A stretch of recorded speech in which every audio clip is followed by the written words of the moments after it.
Capítulo 57. La actitud hacia un cónyuge incrédulo. ¿Debe una esposa cristiana dejar a un esposo incrédulo? Me han llegado cartas en las cuales ciertas madres me cuentan las pruebas que soportan en su hogar y me piden consejo. Uno de estos casos servirá para ilustrar muchos otros. El esposo y padre no es creyente, y en todo lo posible dificulta para la madre la educación de sus hijos. Es un hombre profano y grosero, que le habla en palabras insultantes y enseña a los hijos a despreciar la autoridad de ella. Cuando la madre procura orar con ellos, él entra, hace todo el ruido que pueda, estalla en maldiciones contra Dios y acumula viles epítetos contra la Biblia. La hermana está tan desalentada que la vida le resulta una carga. ¿Qué bien puede hacer? ¿En qué beneficia a sus hijos la permanencia de ella en el hogar? Ha experimentado un ardiente deseo de realizar alguna obra en la viña del Señor, y se le ha ocurrido que lo mejor podría ser que dejase a su familia. Más bien que quedar con ella mientras el esposo y padre enseña constantemente a los hijos a que la desprecien y desobedezcan. En casos tales, mi consejo sería: madres, cualesquiera que sean las pruebas que seáis llamadas a soportar por la pobreza, las heridas del alma, la intolerancia del esposo y padre, no abandonéis a vuestros hijos. No los entreguéis a la influencia de un padre ateo. Vuestra obra consiste en contrarrestar la del padre, que está aparentemente bajo el dominio de Satanás. Dé un ejemplo de dominio propio. Sé que usted tiene pruebas, pero existe a veces un espíritu que tiende a mandar más bien que a atraer. Su esposo necesita ver cada día un ejemplo vivo de paciencia y dominio propio. Esfuércese en todo lo que pueda para agradarle, aunque sin renunciar a un solo principio de la verdad. Cristo requiere en su servicio todo el ser, el corazón, el alma, la mente y la fuerza. Al darle lo que pide de usted, le representará en su carácter. Permita que su esposo vea obrar en usted al Espíritu Santo. Sea cuidadosa y considerada, paciente e indulgente. No procure imponerle la verdad. Cumpla su deber como esposa y vea luego si su corazón no se conmueve. No prive a su esposo de sus afectos. Agrádale en todo lo posible. No permita que su fe religiosa la separe de él. Obedezca concienzudamente a Dios y agrade a su esposo en todo lo que pueda. Deje ver a todos que ama a Jesús y confía en Él. Dé a su esposo y a sus amistades creyentes y no creyentes evidencias de que usted desea que conozcan la belleza de la verdad. Pero no manifieste la ansiedad dolorosa y la congoja que con frecuencia arruinan una buena obra. Nunca deje oír a su esposo una palabra de reproche o de censura. Usted se ve a veces en estrecheces, pero no hable de estas pruebas. El silencio es elocuente. El hablar con apresuramiento solo aumentará su desgracia. Sea animosa y feliz. Introduzca en el hogar toda la alegría posible y evite las sombras. Deje que los brillantes rayos del sol de justicia resplandezcan en las cámaras del templo de su alma. Entonces la fragancia de la vida cristiana se percibirá en su familia. No se espaciará en cosas desagradables que con frecuencia no tienen verdad en sí. Consejos a una madre sobrecargada. Ahora que su esposo desvió su rostro de Jesús, usted lleva una doble responsabilidad. Sé que debe ocasionarle mucho pesar el encontrarse sola para cumplir la palabra. Pero, ¿puedes saber, oh esposa, si tu vida consecuente de fe y obediencia no podrá reconquistar a tu esposo para la verdad? Presenta a tus amados hijos a Jesús. Con lenguaje sencillo, dirígeles las palabras de verdad. Cántales himnos agradables y atrayentes, que revelen el amor de Cristo. Lleva a tus hijos a Jesús, porque Él ama a los pequeñuelos. Consérvate animosa. No olvides que tienes un Consolador, el Espíritu Santo, a quien Cristo envió. Nunca estás sola. Si escuchas la voz que te habla ahora, si contestas sin dilación al que llama a la puerta de tu corazón, entra, Señor Jesús, para que cene contigo y tú conmigo. El huésped celestial entrará. Habiendo en tu vida este elemento del todo divino, tendrás paz y descanso. Mantened los principios cristianos. La familia en cuyo seno no se adora a Dios es como un barco en medio del mar, sin piloto ni timón. La tempestad lo azota y se quiebra contra él, y existe el peligro de que perezcan todos los de a bordo. Considere su vida y la de sus hijos como preciosa por causa de Cristo, porque usted tendrá que encontrarse frente al trono de Dios con ellos y con su esposo. Sus firmes principios cristianos no deben debilitarse, sino fortalecerse con cada día que transcurre. Por muy perturbado que esté su esposo, por mucho que se le oponga, debe usted manifestar una firmeza cristiana consecuente y fiel. Y luego diga lo que diga, no podrá menos que respetarla en su fuero íntimo, si es que tiene un corazón de carne.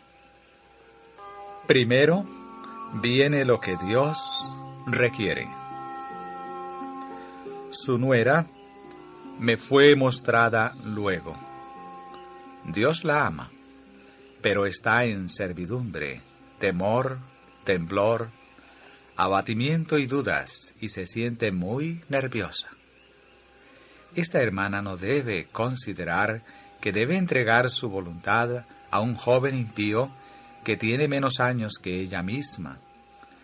Debe recordar que su casamiento no destruye su individualidad.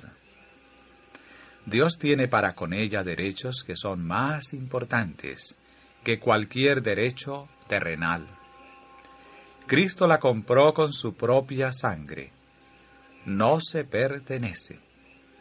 ella no pone toda su confianza en Dios, sino que renuncia a sus convicciones y a su conciencia y se somete a un hombre intolerante y tiránico, incitado por el maligno cada vez que su majestad satánica puede obrar por su medio para intimidar esta alma temblorosa.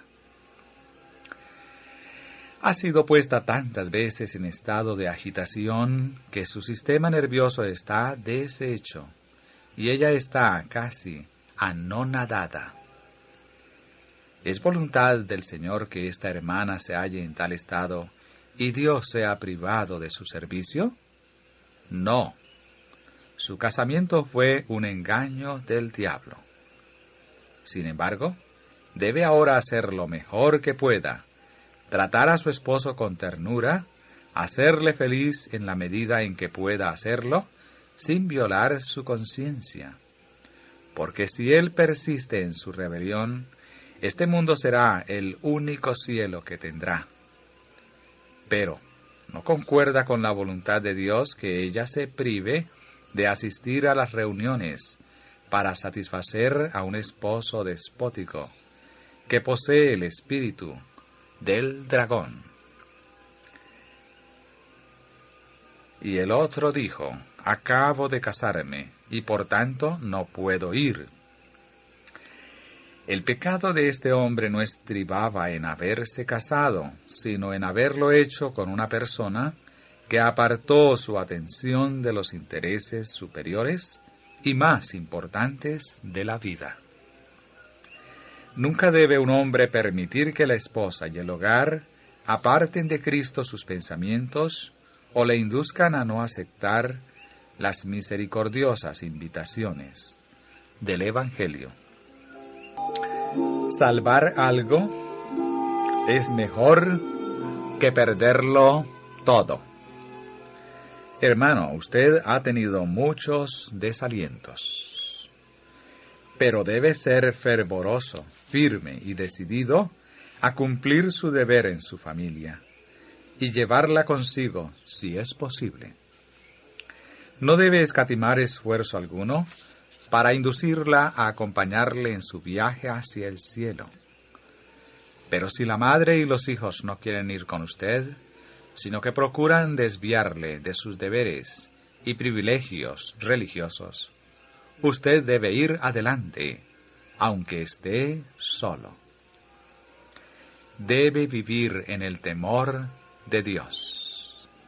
Debe aprovechar sus oportunidades de asistir a las reuniones y de obtener toda la fuerza espiritual que pueda, porque la necesitará en días venideros. La propiedad de Lot fue consumida. Si usted tuviese que sufrir una pérdida, no debiera desalentarse. Y si puede salvar tan solo una parte de su familia, será mucho mejor que perderla toda.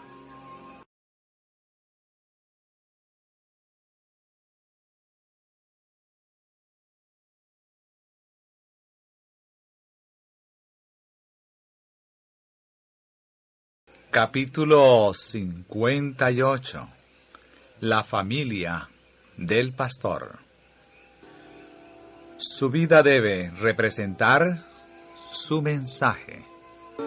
Dios quiere que en su vida en el hogar, el que enseña la Biblia ejemplifique las verdades que presenta.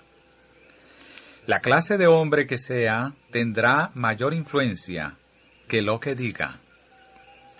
La piedad en la vida diaria dará poder al testimonio público. Su paciencia, su carácter consecuente y el amor que ejerza impresionarán corazones que los sermones no alcanzarían. Si se la imparte debidamente, la educación de los hijos de un ministro ilustrará las lecciones que él da desde el púlpito. Pero si, por la mala educación que haya dado a sus hijos, un pastor demuestra su incapacidad para gobernar y regir, necesita aprender que Dios requiere de él que discipline debidamente a los hijos que le fueron dados, antes que pueda cumplir su deber como pastor de la grey de Dios. Su primer deber es hacia sus hijos. Los deberes propios del predicador le rodean lejos y cerca, pero su primer deber es para con sus hijos. No debe dejarse embargar por sus deberes exteriores hasta el punto de descuidar la instrucción que sus hijos necesitan. Puede atribuir poca importancia a sus deberes en el hogar, pero en realidad sobre ellos descansa el bienestar de los individuos y de la sociedad. En extenso grado, la felicidad de hombres y mujeres y el éxito de la Iglesia dependen de la influencia ejercida en el hogar. Ninguna disculpa tiene el predicador para descuidar el círculo inferior en favor del círculo mayor. El bienestar espiritual de su familia está ante todo. En el día del ajuste final de cuentas, Dios le preguntará qué hizo para llevar a Cristo a aquellos de cuya llegada al mundo se hizo responsable. El mucho bien que haya hecho a otros no puede cancelar la deuda que él tiene con Dios en cuanto a cuidar de sus hijos. Magnitud de su influencia. En algunos casos, los hijos de los predicadores son los niños a quienes más se descuida en el mundo. Por la razón de que el padre está poco con ellos y se les deja elegir sus ocupaciones y diversiones. Por grandes que sean los males debidos a la infidelidad paternal, en cualquier circunstancia, son 10 veces mayores cuando existen en las familias de quienes fueron designados maestros del pueblo. Cuando éstos no gobiernan sus propias casas, desvían por su mal ejemplo a muchos del buen camino. Su culpabilidad es tanto mayor que la de los demás, cuanto mayor es la responsabilidad de su cargo. Los mejores jueces de su piedad. Lo que revela nuestro carácter verdadero no es tanto la religión del púlpito como la de la familia. La esposa del ministro, sus hijos y los que son empleados para ayudar en su familia son los mejores preparados para juzgar la piedad de él. Un hombre bueno será una bendición para su familia. Su religión hará mejores a su esposa, sus hijos y sus ayudantes.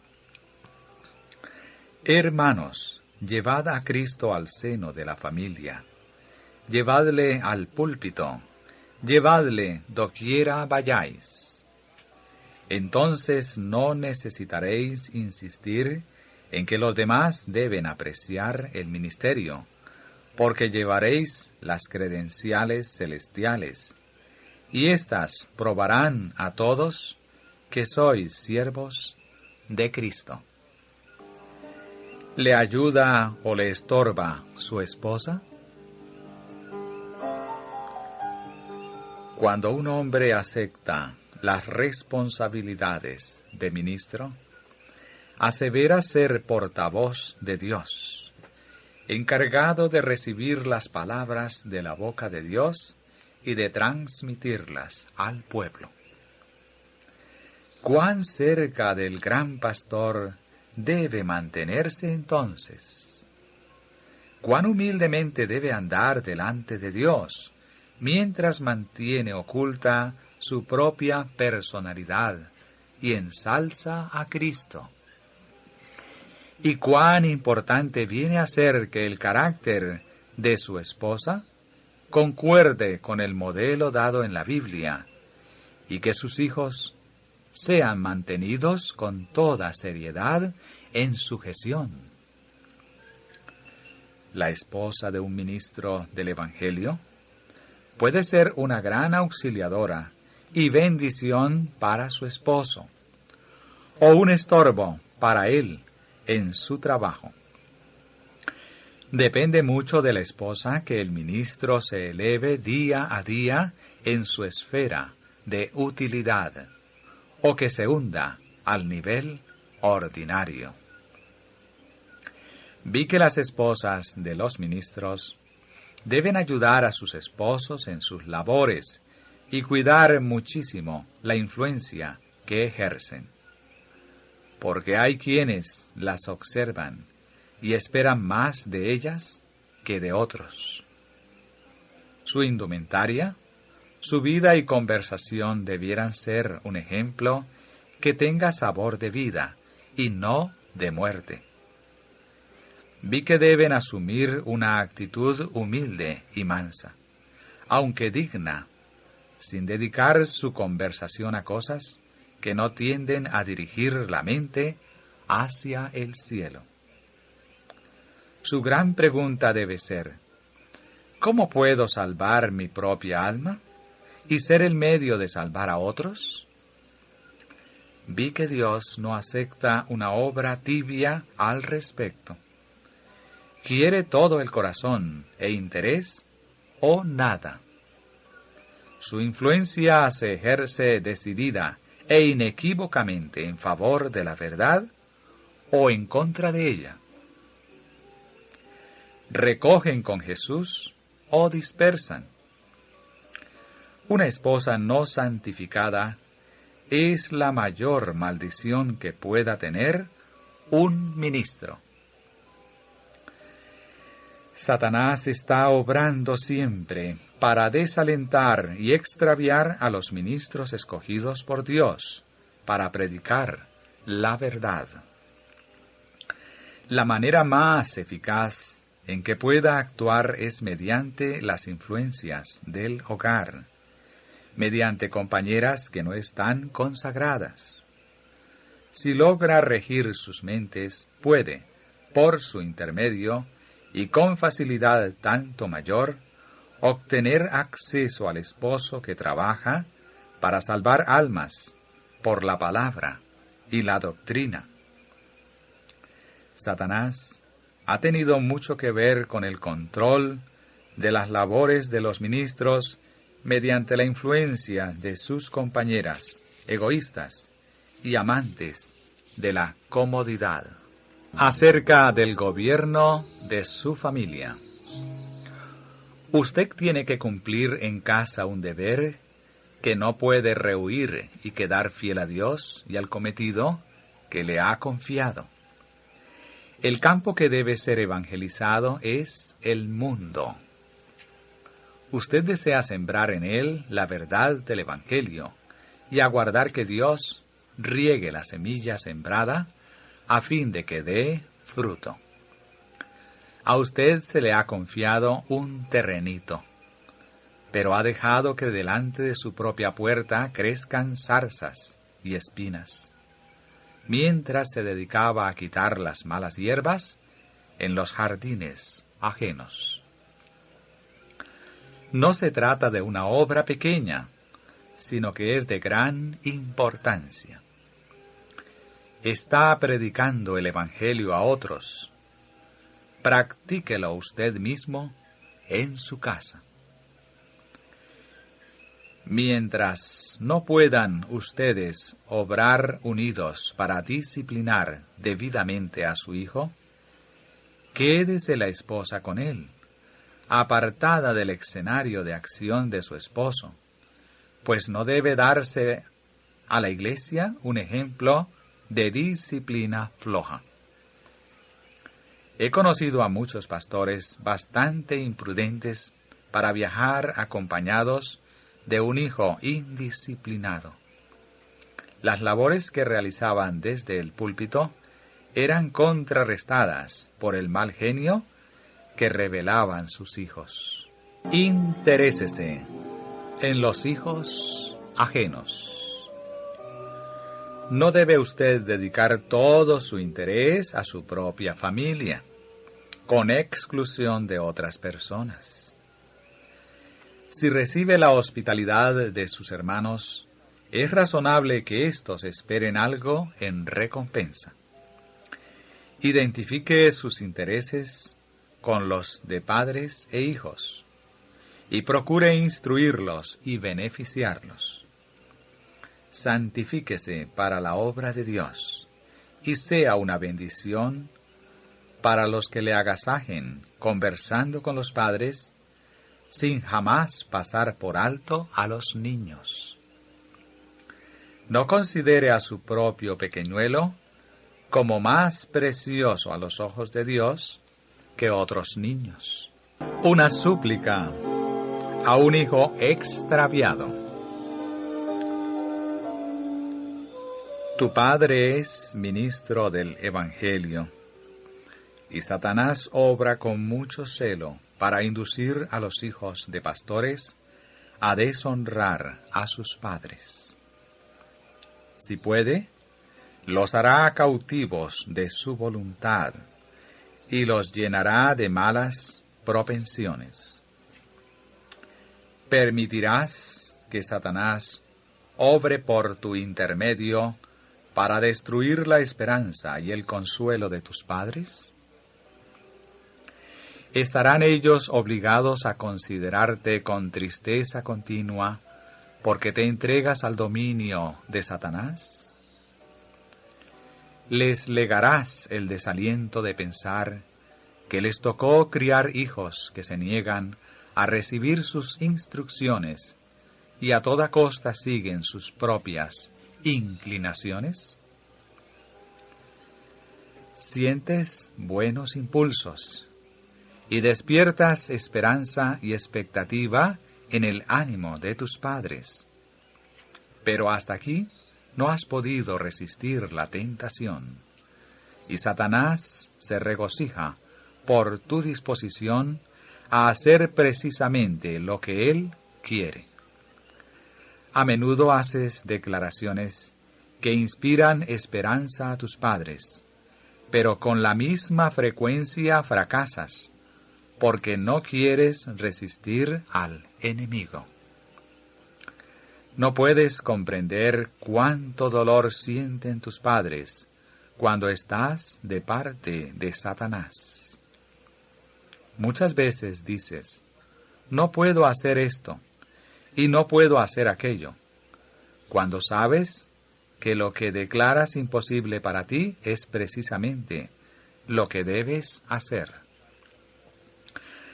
Puedes luchar contra el enemigo, no con tu propia fuerza, sino con la que Dios está siempre pronto a darte. Si confías en su palabra, nunca dirás, no puedo. Te suplico en el nombre del Señor que regreses antes que sea demasiado tarde. Por ser hijos de padres que colaboran con Dios, se espera de ti que estés bien dispuesto. Pero es frecuente que, por indocilidad, deshonres a tus padres y contrarrestes la obra que ellos procuran hacer. ¿No tiene tu madre suficientes motivos de sentirse oprimida y abatida sin que añadas tu rebeldía a su carga? ¿Te empeñarás en seguir una conducta tal que el corazón de tu padre esté abrumado de pesar? ¿Te resulta placentero que todo el cielo te mire con desagrado? ¿Te causa satisfacción el colocarte entre las filas del enemigo para recibir sus órdenes y ser dirigido por él? Ojalá que ahora, mientras dura el día, te vuelvas al Señor. Cada una de tus acciones te hace mejor o peor. si ellas favorecen a Satanás, dejan tras sí una influencia que continúa produciendo resultados funestos. Sólo los puros, limpios y santos podrán entrar en la ciudad de Dios. Si oyereis hoy su voz, no endurezcáis vuestros corazones, mas vuélvete al Señor, para que al recorrer tu senda no dejes desolación a tu paso.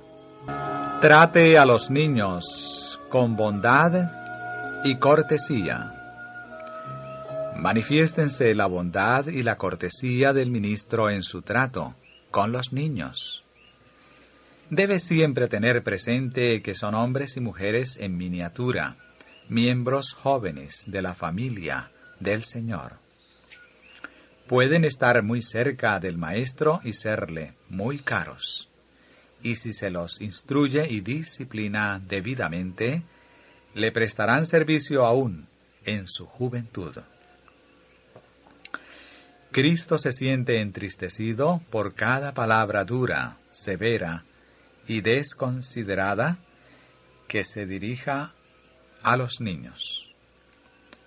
No se respetan siempre sus derechos y se los trata con frecuencia como si tuviesen un carácter que necesita desarrollarse debidamente a fin de no torcerse, para que el propósito de Dios no fracase en su vida.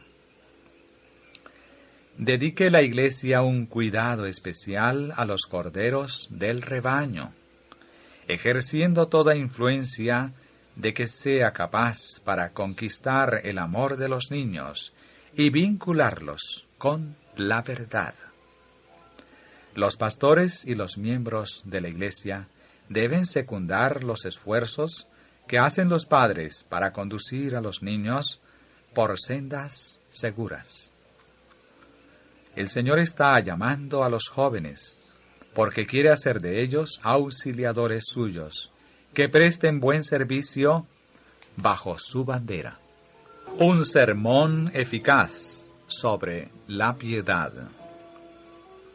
El pastor debe instruir a los hermanos acerca del gobierno de los hijos, y sus propios hijos deben ser ejemplos de la debida sujeción.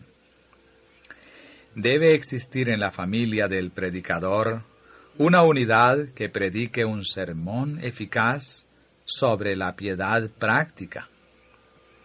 Al hacer fielmente su deber en el hogar, en cuanto a refrenar, corregir, aconsejar, dirigir y guiar, el predicador y su esposa se vuelven más idóneos para trabajar en la iglesia y multiplican los agentes con que realizar la obra de Dios fuera del hogar.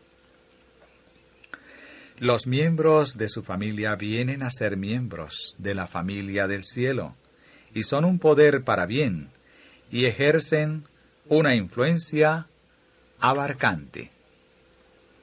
Capítulo 59. Los padres ancianos. Honra a tu padre y a tu madre. La obligación que tienen los hijos de honrar a sus padres dura toda la vida. Si los padres son ancianos y débiles, los hijos deben dedicarles su afecto y atención proporcionalmente a su necesidad. Con nobleza y decisión deben amoldar su conducta, hasta con abnegación si es necesario, para evitar a los padres todo motivo de ansiedad y perplejidad. Debe enseñarse a los hijos a amar y cuidar con ternura a sus padres. Hijos, atendedlos vosotros mismos, porque ninguna otra mano puede hacer tan aceptablemente los pequeños actos de bondad que la vuestra puede hacer para ellos. Aprovechad la preciosa oportunidad que tenéis para sembrar bondades. Nuestra obligación para con nuestros padres no cesa nunca. Nuestro amor hacia ellos y el suyo hacia nosotros no se miden por los años ni por la distancia, y nuestra responsabilidad no puede ser puesta a un lado. Recuerden los hijos atentamente que aún en el mejor de los casos, los padres disfrutan de poca alegría y comodidad. ¿Qué puede causar mayor pena a su corazón que una negligencia manifiesta de parte de sus hijos? ¿Qué pecado pueden cometer los hijos que sea peor que el ocasionar pena a un padre o a una madre de edad y sin amparo? Allánenles el camino. Una vez llegados a la madurez, algunos hijos piensan que han cumplido su deber cuando han provisto de morada a sus padres. Aunque les dan comida y albergue, no les conceden amor ni simpatía. En la vejez de sus padres, cuando éstos anhelan que se les expresen afecto y simpatía, los hijos sin corazón los privan de sus atenciones. No hay momento en que los hijos no hayan de respetar y amar a sus padres. Mientras éstos vivan, los hijos debieran tener gozo en honrarlos y respetarlos. Debieran infundir en la vida de los ancianos padres toda la alegría que puedan y allanar su senda hacia la tumba. No hay en este mundo mejor recomendación para un hijo que el haber honrado a sus padres, ni mejor anotación en los libros del cielo que aquella donde se consigna que amó y honró a su padre y a su madre. La ingratitud hacia los padres. ¿Será posible que haya hijos tan insensibles a los derechos de su padre y de su madre que no estén dispuestos a eliminar cuantos motivos de pena puedan quitarles al velar sobre ellos con cuidado y devoción incansables? ¿Será posible que no consideren como un placer el hacer que los postreros días de sus padres sean los mejores para éstos? ¿Cómo puede un hijo o una hija disponerse a dejar que su padre o su madre sean atendidos por manos ajenas? Aun cuando la madre fuese incrédula y desapacible, ello no eximiría al hijo de la obligación que Dios le impuso en cuanto a cuidar de ella. Algunos padres son responsables por la falta de respeto. Cuando los padres permiten que un hijo les falte al respeto en su infancia, tolerando que les hable ásperamente, tendrán que segar una terrible cosecha en años ulteriores. Los padres que no requieren pronta y perfecta obediencia de sus pequeñuelos, no echan el debido fundamento para el carácter de sus hijos. Los preparan para que los deshonren en la vejez y llenen su corazón de pesar cuando se estén acercando a la tumba, a menos que la gracia de Cristo transforme el corazón y carácter de esos hijos. No haya represalias. Dijo una vez una mujer: siempre odié a mi madre y ella me odió a mí.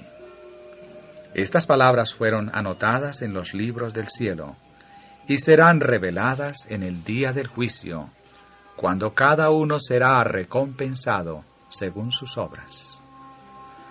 Si los hijos piensan que fueron tratados con severidad en su infancia, ¿les ayudará esto a crecer en la gracia y en el conocimiento de Cristo? ¿Reflejarán ellos la imagen de Él si albergan un espíritu de represalias y venganza contra sus padres, especialmente cuando éstos hayan envejecido y se hayan debilitado? ¿No bastará el desamparo de los padres para despertar el amor de los hijos? ¿No lograrán las necesidades de los ancianos padres evocar los nobles sentimientos del corazón, y por la gracia de Cristo, no serán los padres tratados con bondadosa atención y respeto de parte de sus hijos? Ojalá que el corazón de éstos no se endurezca como el acero contra el padre y la madre. ¿Cómo puede una hija que profesa llevar el nombre de Cristo albergar odio contra su madre, especialmente si esa madre está enferma y envejecida? Ojalá que la bondad y el amor, que son los frutos más dulces de la vida cristiana, hallen cabida en el corazón de los hijos en favor de sus padres. Téngase paciencia con los achaques. Resulta especialmente terrible pensar que un hijo se vuelva con odio contra una madre envejecida, debilitada y afectada por los achaques de la segunda infancia. Con cuánta paciencia y ternura debieran conducirse para con ella los hijos de una madre tal. Debieran dirigirle tiernas palabras que no irriten el ánimo. Nunca carecerá de bondad quien sea verdaderamente cristiano, ni en circunstancia alguna descuidará a su padre o a su madre, sino que escuchará la orden: honra a tu padre y a tu madre.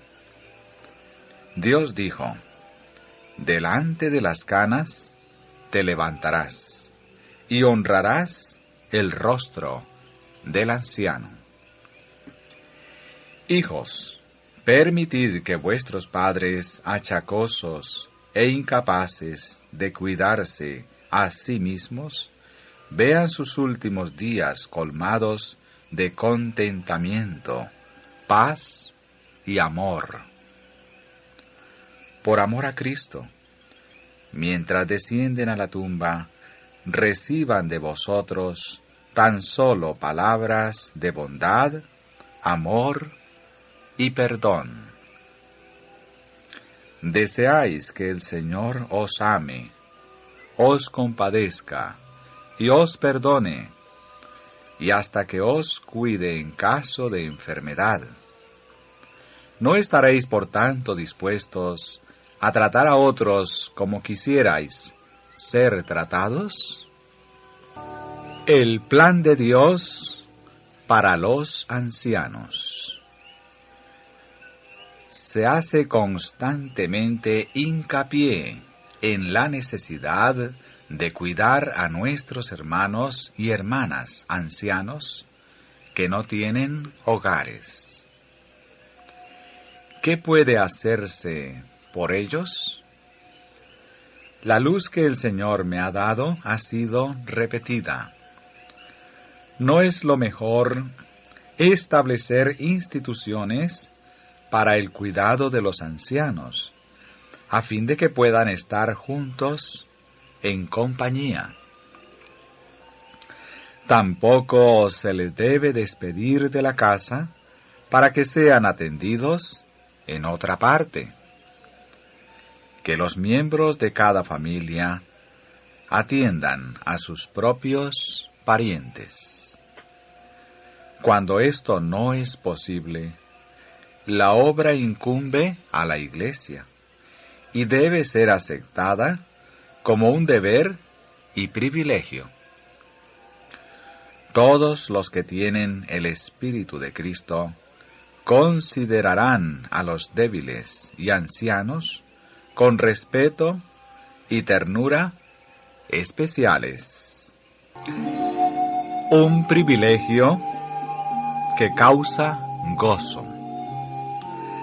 Para los hijos, el pensar en que contribuyeron a la comodidad de sus padres será motivo de satisfacción para toda la vida y les infundirá gozo especial cuando ellos mismos necesiten simpatía y amor.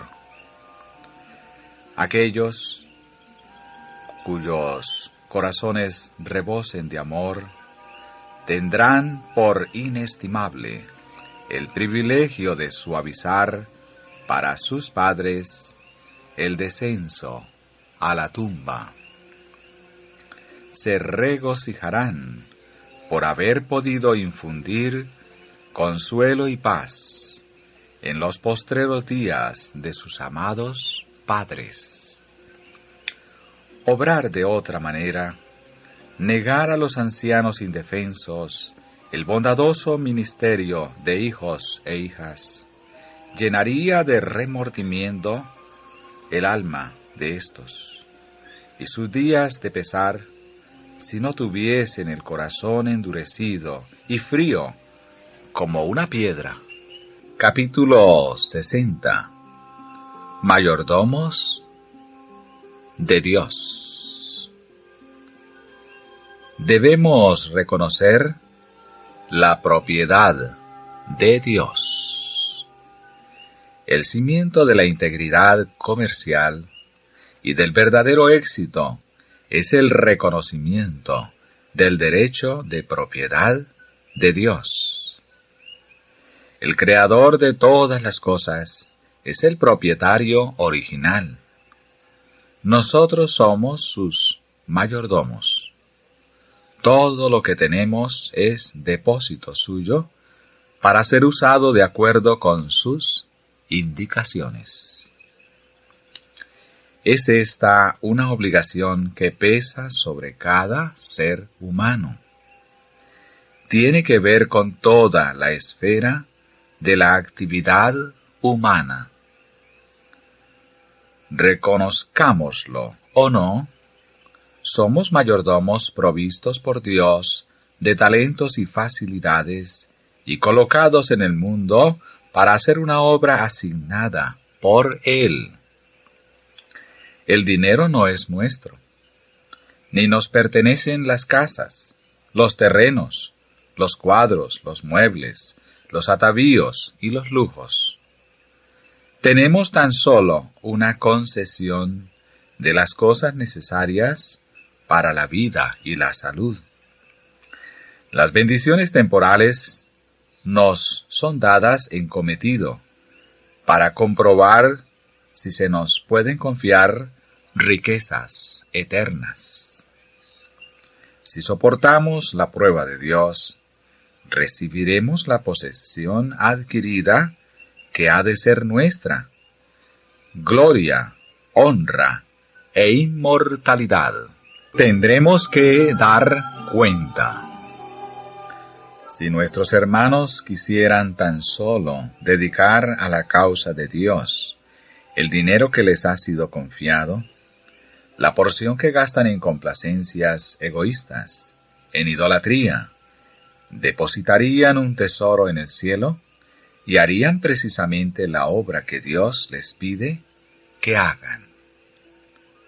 Pero, como el rico de la parábola, viven suntuosamente, gastan pródigamente el dinero que Dios les prestó en custodia, a fin de que lo usasen para gloria de su nombre.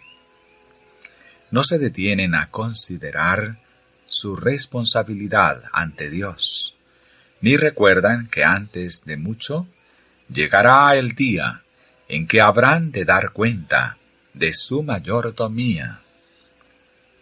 Siempre debemos recordar que en el juicio confrontaremos la anotación de cómo usamos el dinero de Dios. Se gasta mucho en la complacencia propia, en cosas que no nos reportan beneficio verdadero alguno, sino que nos dañan realmente. Cuando comprendamos que Dios es quien da todo lo bueno y que el dinero es suyo, lo gastaremos sabiamente y conforme a su santa voluntad. No nos regiremos por las costumbres y modas del mundo. No ajustaremos nuestros deseos a sus prácticas, ni permitiremos que nos dominen nuestras inclinaciones. En nuestro uso del dinero, haremos de él un agente de mejoramiento espiritual, porque lo consideraremos como un cometido sagrado, que no ha de emplearse para fomentar el orgullo, la vanidad, el apetito o la pasión. Me fue mostrado que el ángel registrador anota fielmente toda ofrenda dedicada a Dios y puesta en la tesorería, y también el resultado final de los recursos así consagrados. El ojo de Dios reconoce todo centavo dedicado a su causa y la buena o mala disposición del dador. El motivo que impulsa a dar es también anotado. La familia debe dar sistemáticamente. El primer día de la semana, cada uno de vosotros ponga aparte algo para guardarlo, según haya prosperado. Cada miembro de la familia, desde el mayor hasta el menor, puede tomar parte en esta obra de benevolencia. El plan de la benevolencia sistemática resultará para cada familia en una salvaguardia contra las tentaciones a gastar recursos en cosas innecesarias, y será especialmente una bendición para los ricos al guardarlos de cometer prodigalidades. Cada semana, lo que Dios requiere de cada familia debe ser recordado por cada uno de sus miembros para cumplir plenamente el plan. Y en la medida en que se haya negado alguna cosa superflua, a fin de tener recursos que poner en la tesorería, quedarán inculcadas en su corazón lecciones valiosas en cuanto a ser abnegados para gloria de Dios. Una vez a la semana, cada uno se ve frente a frente con lo que ha hecho durante la semana anterior, frente a los medios que podría tener si hubiese sido económico, y a los recursos que no tiene por haberse complacido a sí mismo. Y como si fuera emplazada delante de Dios, su conciencia le aprueba o le acusa. Aprende que para conservar la paz del espíritu y el favor de Dios, debe comer, beber y vestir para gloria de Él. En primer lugar, lo que Dios requiere. Los requerimientos de Dios ocupan el primer lugar. No estamos haciendo su voluntad si le consagramos lo que queda de nuestra entrada, después que han sido suplidas todas nuestras necesidades imaginarias. Antes de consumir cualquier parte de nuestras ganancias, debemos sacar y presentar a Dios la porción que Él exige. En la antigua dispensación, se mantenía siempre ardiendo sobre el altar una ofrenda de gratitud, para demostrar así la infinita obligación del hombre hacia Dios.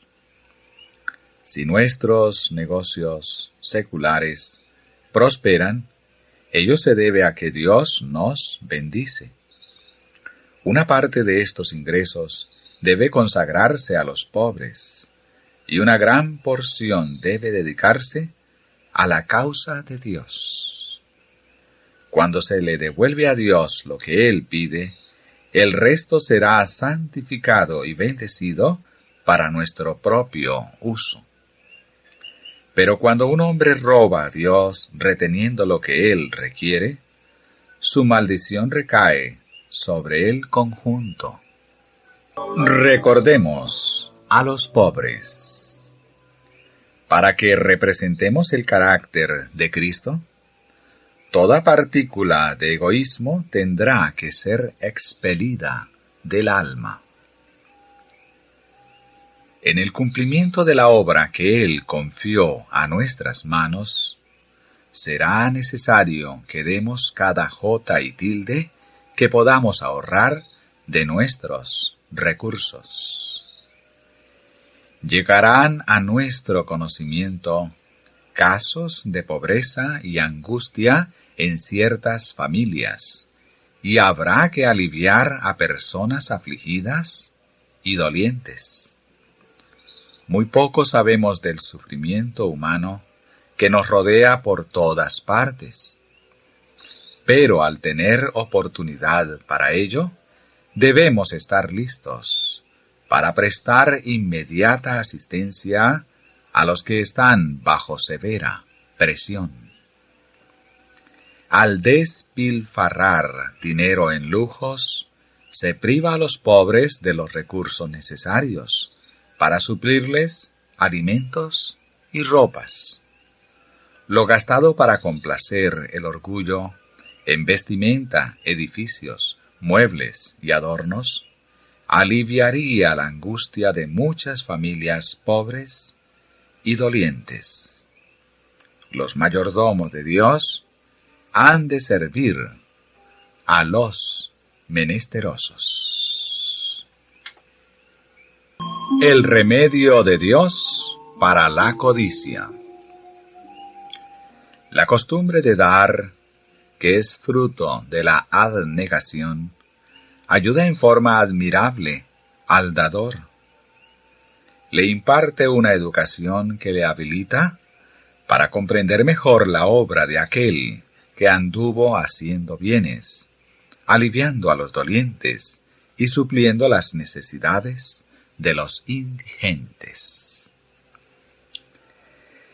La benevolencia abnegada y constante es el remedio de Dios para los pecados roedores del egoísmo y de la codicia. Dios ordenó la benevolencia sistemática para sostener su causa y aliviar las necesidades de los dolientes y menesterosos.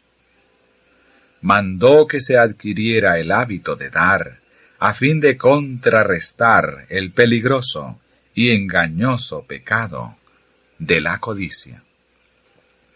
El dar de continuo ahoga la codicia. La benevolencia sistemática está destinada por Dios a arrebatar los tesoros de los codiciosos, a medida que los adquieren, para consagrarlos al Señor, a quien pertenecen. La práctica constante del plan divino de la benevolencia sistemática debilita la codicia y fortalece la benevolencia. Cuando aumentan las riquezas, los hombres, aun los que profesan la piedad, aferran su corazón a ellas. Y cuanto más tienen, menos dan a la tesorería del Señor. De modo que las riquezas hacen egoístas a los hombres, y el acumularlas alimenta la codicia. Son males que quedan fortalecidos por el ejercicio activo. Dios conoce nuestro peligro y nos ha rodeado de medios destinados a impedir nuestra ruina. Requiere que practiquemos constantemente la benevolencia, a fin de que la fuerza del hábito de las buenas obras quebrante la fuerza del hábito adquirido en la dirección opuesta.